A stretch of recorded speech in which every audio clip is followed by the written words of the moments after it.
No, today content, or today video, we'll be doing I'm so serious happiness. Now, whether you believe that happiness is a byproduct of when you reach this certain type of goal, right? When you achieve this, then you'll be happy, right? And what are we talking about? Well, there are principles that lay out in this book that I will be talking about.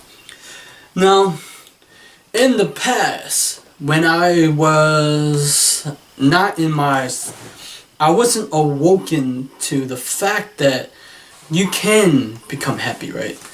It's a choice that we can be. So many of us believe that we can't achieve a level of happiness. Like, if we want happiness, we must become successful first. But it's the opposite, right? What this book talks about. And that, it's funny that we can control our own emotion, right? They call it, I think they call it emotional intelligence, but that's, back then when I was in doing therapy with a therapist, and she said, I'm inside my head too much, and then she'll be talking about how we can't control our emotion. I think she have a fact wrong that we, I already knew that we can control our emotion, but I didn't say. I want to let her speak. But I think that back when they were doing, school still teaching about, psychology, about, mental illness. Now, where right now there is a movement called positive psychology, where there's a study where you can be, there's a study of that you can become happy. You don't have to have, mental illness, stuff like that. And you, like, the more happiness you have, the more productive that you can be, right? And because if you think about it, if, let's say a negative event, right? A negative event happened, right? And that you believe, and then they call it, well, I call it the inner dialogue that you have with yourself. And it's usually positive, and things doesn't go our way, right? The way we want it to. And it narrows our focus because it's negative, and I think it also, when you get more negative, when you get fearful, I think it shut down part of the brain where you can't actually, what was it? Well, I'm not sure, I'm not an expert on it, but you won't be more creative. And they said that the more happiness that you have, the more creative you can be. Anyway, there is, when it comes to this book, it's talking about how, of course, you can't, he called it the rose tinted glass, right? Glasses or glass. That, hold on, let me check. The tinted glass. So, no control. Okay, yeah, glass. I guess I can give you this one. Here's a common question I get when I discuss the virtue of positive tinters effect. If I focus only on the good, won't I be blind to real problems? You can't run a business wearing the rose-colored glasses. And since this is true, looking at the world through a lens that completely filter all negatives come with its own problems. That's why I like to offer a slightly reversion visions of the metaphor. Rose-tinted glasses. As the name implies, rose-tinted glasses let the real major problems into our field of vision while still keeping our focus largely on the positive. So this, an inclusive would say, not only can you run a business wearing rose-tinted glasses, but you should.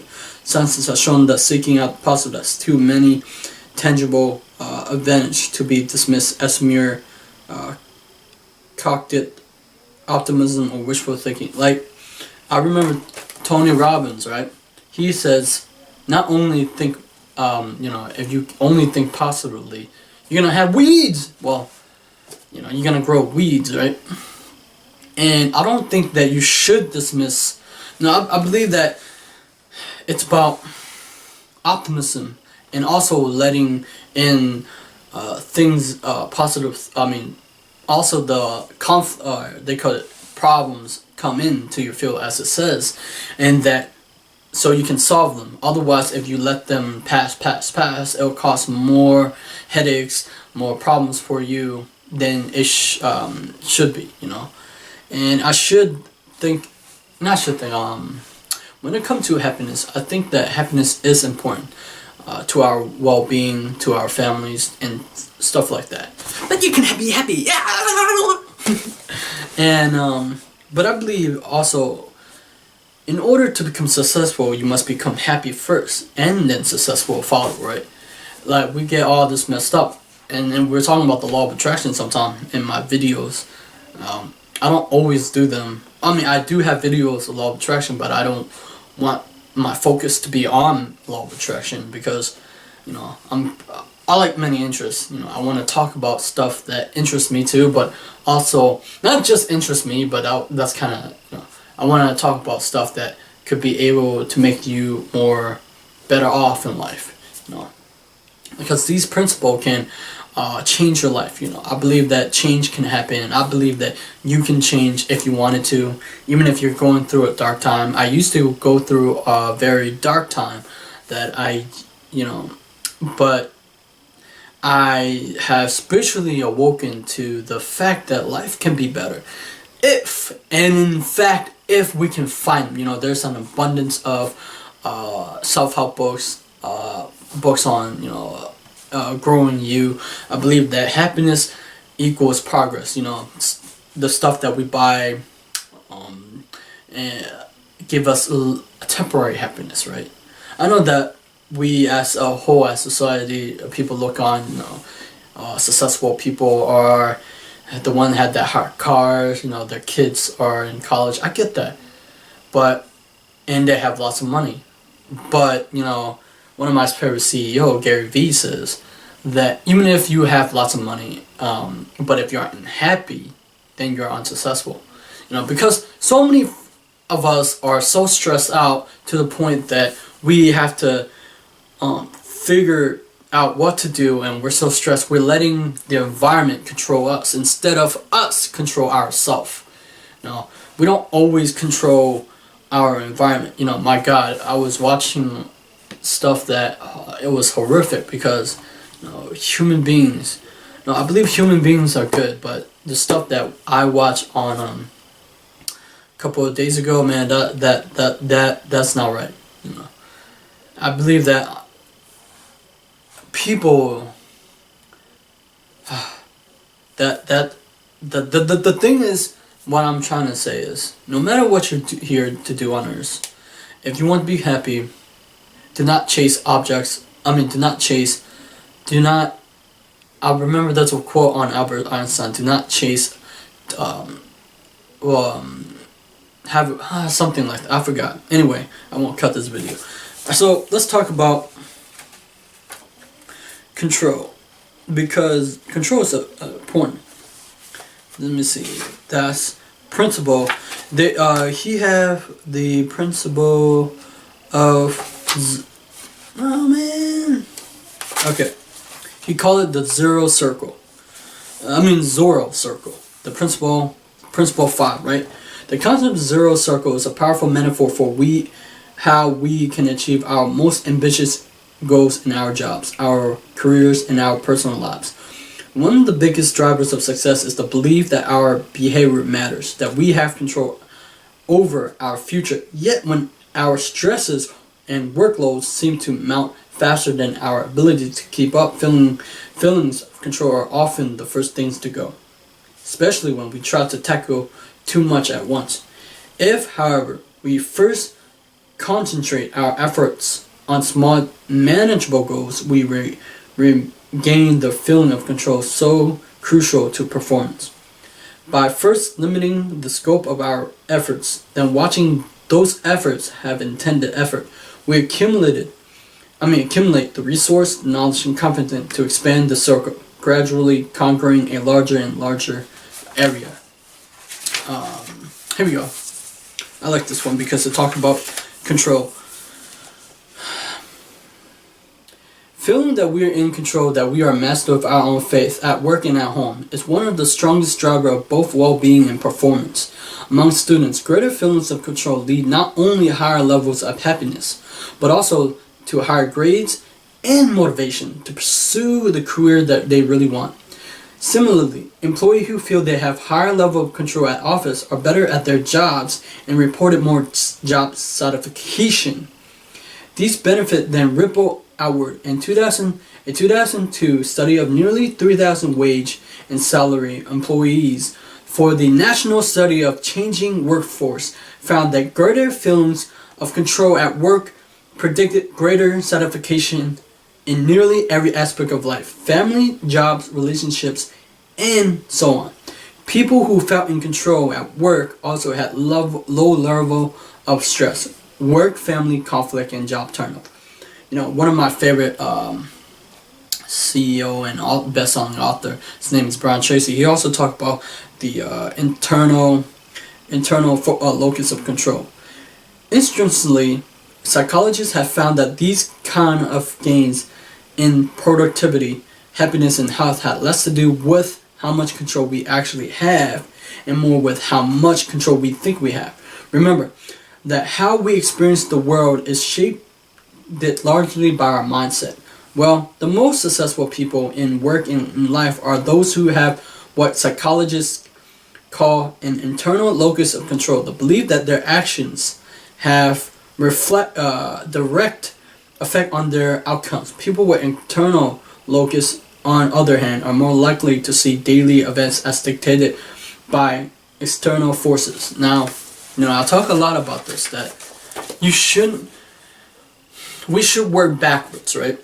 I did an interview with Tiffany, and she was talking about we should work backwards. By working, we should work on our inner game, our inner world, right? Instead of focusing on the external world, because the external world we cannot control. Well, of course there is the law of attraction, but we only have control over ourselves. We can't control the situation, the person, stuff like that, right? So there's principles in this that I think that it will make you,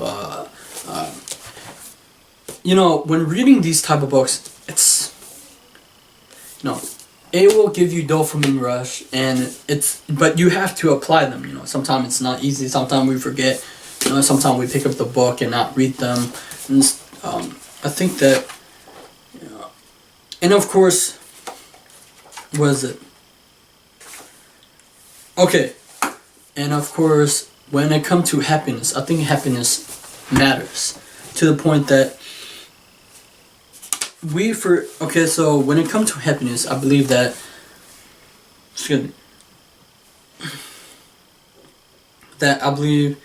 if we don't have happiness, our feelings and our emotion can affect our families, our friends, and stuff like that. And when we get things, when we get things in our way, we don't like it and stuff like that, and it's a terrible feeling.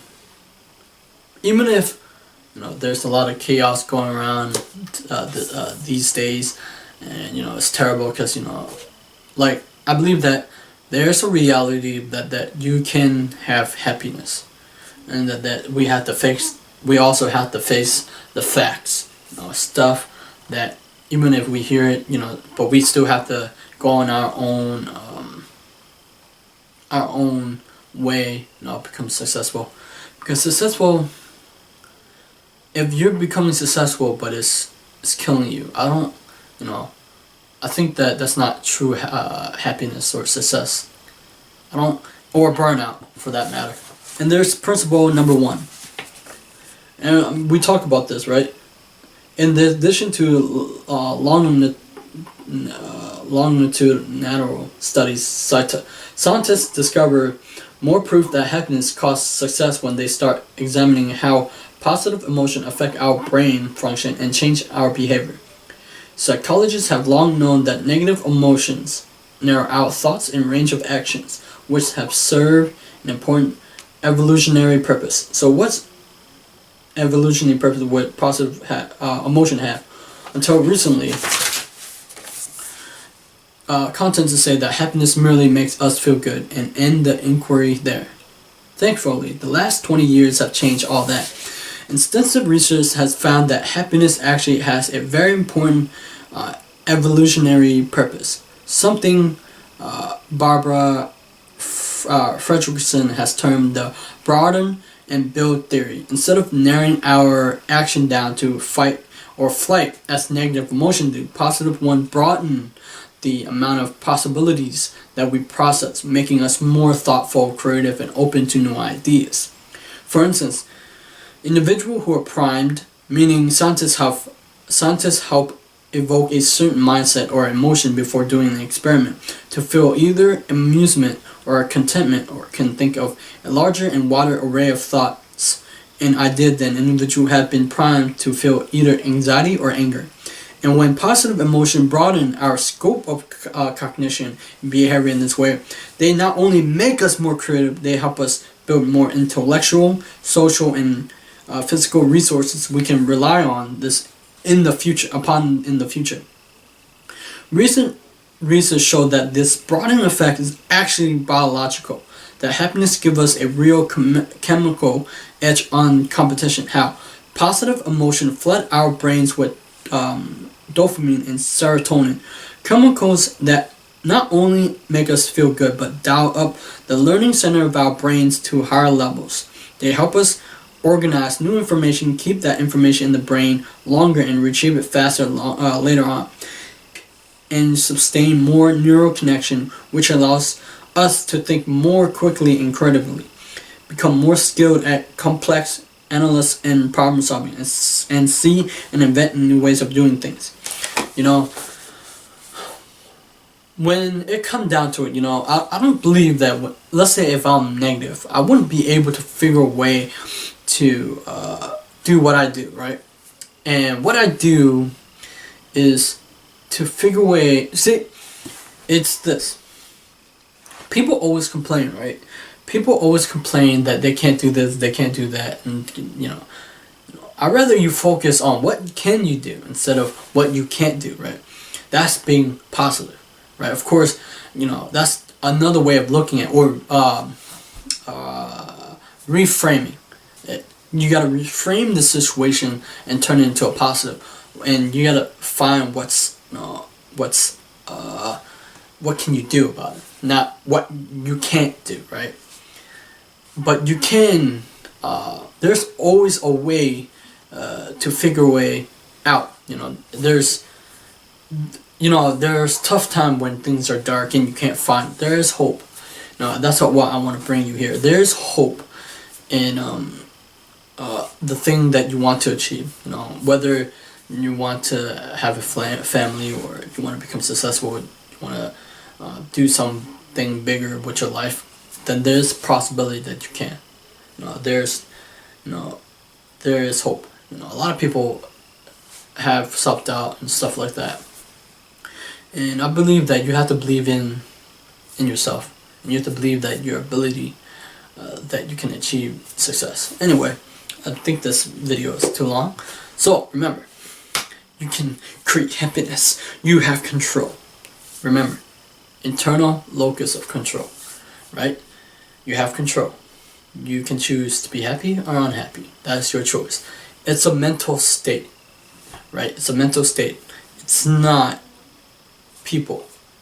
It can be, but you have control over it. You can't control other people. So, if you like this video, subscribe, like my video, and I'll see you on the next video.